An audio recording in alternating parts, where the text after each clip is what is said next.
Russie, puis le Venezuela, puis le secrétaire général des Nations Unies, puis l'Égypte. Monsieur le ministre de Sainte-Lucie, cher James, tu as la parole. President François Hollande, UN Secretary General Ban Ki-moon, COP21 President Laurent Fabius, UNFCCC Executive Secretary Christiana Figueres, Excellencies, ladies and gentlemen. It is with a deep sense of pride and gratitude that I take the floor on behalf of my country, St. Lucia, and the Caribbean community, CARICOM, for which we hold lead responsibility for climate change and sustainable development. The government of St. Lucia and the governments of the countries that make up CARICOM applaud the process that has culminated in the production of the Paris Agreement that we have just adopted.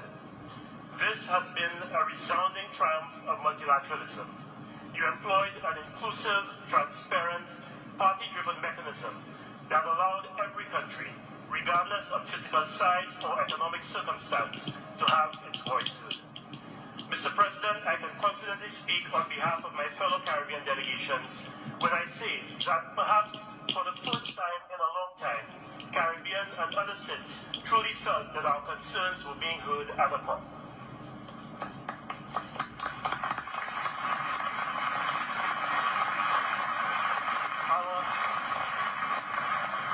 Our delegations witnessed a sincere interest to craft a fair, balanced, and ambitious agreement that sought to address the needs of the most climate vulnerable countries.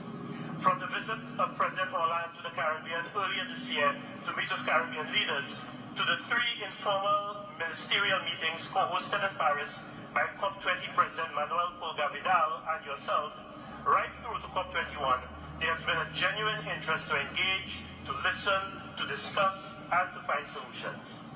Mr. President, equally important has been the leadership and the guidance you have provided to this process. I speak with a little insider knowledge on this subject, having served on your team of ministerial facilitators.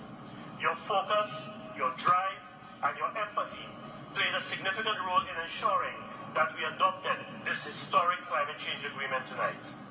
I also want to pay tribute to your excellent COP presidency team, and please forgive me for singling out Laura Stubiana for special attention. She has been a determined, indefatigable champion.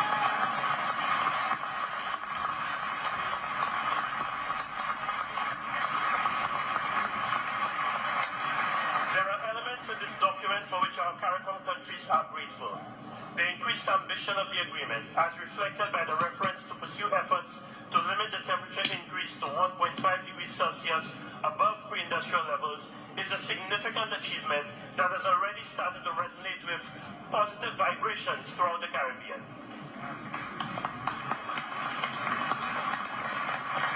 The separate treatment of loss and damage in the agreement is a most welcome development.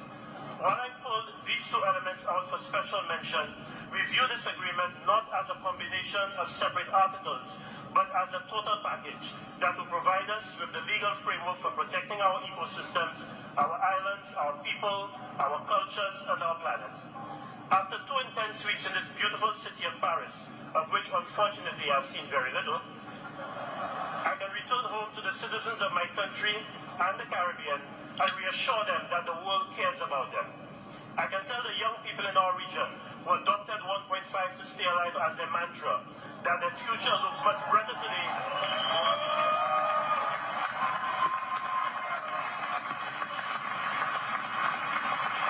Their future looks much brighter today than it did 2 weeks ago. I can say to the artists who have sung songs and written poetic verse on the need for urgent action on climate change that their voices have been heard.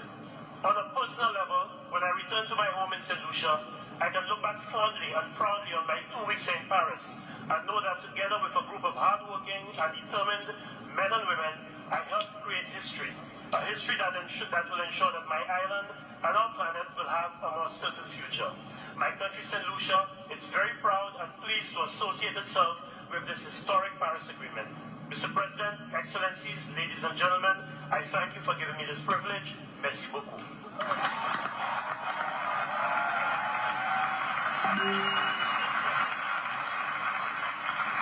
Merci beaucoup, James, et merci pour le bon travail que tu as fait.